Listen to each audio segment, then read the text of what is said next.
ሃይ ዩቲዩብ እንዴት ናችሁ? ደህና ናችሁ ወይ? ዛሬ ቀኑ ብሬክ ነው፣ ሪሴት ዴይ።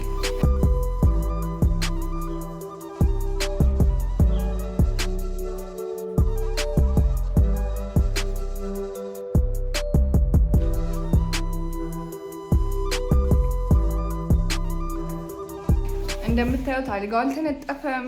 እኔም ፀጉሬ ወር ሊሆነው ነው።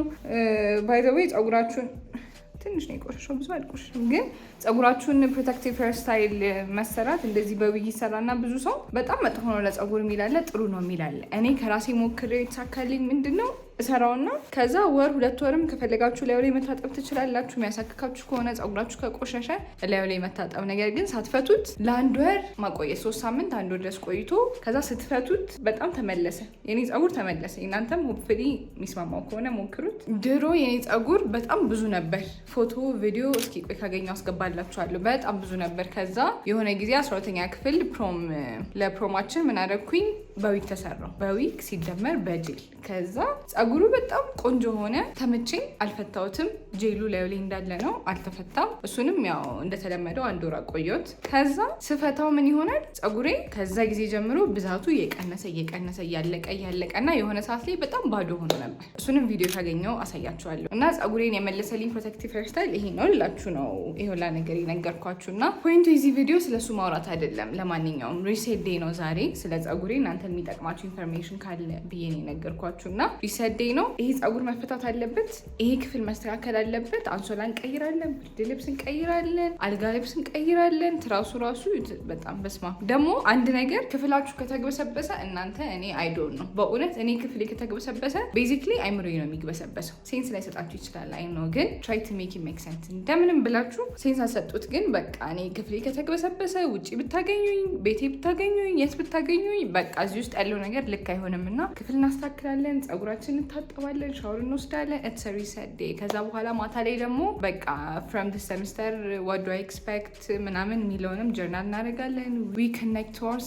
ስለዚህ ዛሬ ኢትስ አ ሪሴት ዴይ። መጀመሪያ ምንድን ነው የምናደርገው? ይሄን ፀጉሬን እንፈተዋለን። መጀመሪያ ተፈትቼው እመጣለሁ። ተፈትቼ ከመጣሁት በኋላ ደግሞ 1 ወር ሙሉ እዚህ ውስጥ ታሽጎ የተቀመጠ ነገር ትሪትመንት ስለሚያስፈልገው ትሪትመንት እንሰራና ዩ ኖ ኦን ዘ ዌይ የምናየው ነገር ይሆናል። ስለዚህ ወደ ፀጉር ቤት እንሂድ። አሁን ሰዓቱን እዚህ ጋር አስቀምጥላችኋለሁ ራይት ናው። ተፈትቼ ስመጣ ደግሞ ሰዓቱ ስንት ሰዓት እንደሚሆን ነግራችኋለሁ። ፋይናሊ ከ3 ሰዓት ተኩል በኋላ ተፈትቼ መጣሁ። ፀጉሬ አያችሁት? ግን ጫፍጫፉ በጣም የተጎዳ ፀጉር እንደሆነ ያስታውቃል። ግን ሊስት 1 ወር ስለሆነ የተቀመጠው ችግር የለም። ስንት ሰዓት ነው አሁን? ብዙ ሰዓት ቢወስድም ለመፈታት በጣም ወርዚት ነው። አሁን ምን እናደርጋለን መሰላችሁ? ሄር ማስክ ይሰራለታል፣ ይደረጋል። ከዛ ክፍሉ ይስተካከላል። ከዛ ማታ ቆንጆ ሻወር ዘን ጎቱ ቤድ። ሄር ማስኩ እንደምታዩት ምን ኢንግሪዲየንትስ አሉት? አቮካዶ፣ ሙዝ፣ ሬት እና ቡና።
እዚህ ጋር ሄር ማስኩን አስተካክዬ ልክ ልጨርስ ስል መብራት ሄደ።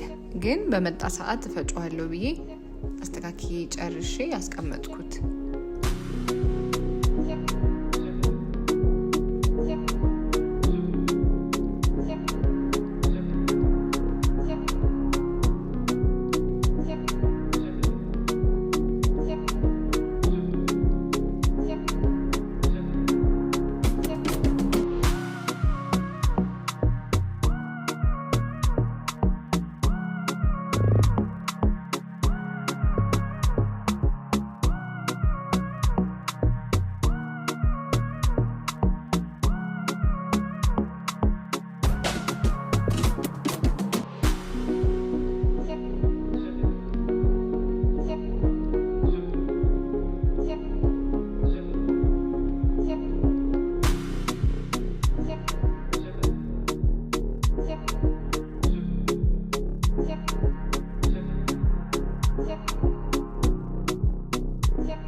ክፍሌን አስተካክዬ ስጨርስ ወደ ማታ 1 ሰዓት አካባቢ ነበር።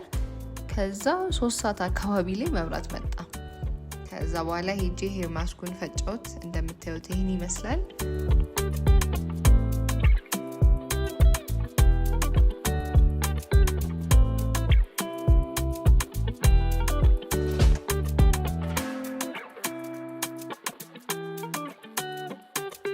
ከዛ ወደ ፀጉር መቀባት ነው የምንሄደው። ፀጉሬን ስቀባው እንዴት ነው ማረገው? ቆዳውን መጀመሪያ ከፍዬ ቀባዋለሁ። ከዛ በኋላ ፀጉሩንም ታች ድረስ ከሩቱ ጀምሬ ጫፉ ድረስ ፀጉሩንም ቀባዋለሁ። ምክንያቱም ያው እንደነገርኳችሁ ቦራንዴ ነው ማገኘው። ለዛ በደንብ ትሪት መደረግ አለበትና ሙሉ ፀጉሩን እንደዛ እየከፈልኩ ቀባውት። መጨረሻ ላይ በደንብ አድርጌ በፌስታልና በሻሽ ውስጡ በሙቀት አብዞርብ እንዲያደርገው ቆዳዬ አስሬ ያስቀመጥኩት። ይሄ ደግሞ ጧት ላይ ነው። ማታ በቃ እንደዛ በደንብ በሻሽ አስሬው ነጋ። በደንብ አብዞርብ አድርጎት ቆዳዬ ግሎ አፕ ሁላ ያስታውቃል። እንደን ይሄ ደግሞ ከታጠብኩት በኋላ ልወጣ ስል ነው። it was a very needed reset day። እናንተም ከስንት አንዴ አሪፍ reset day ለራሳችሁ መስጠት አለባችሁ። thank you for watching. bye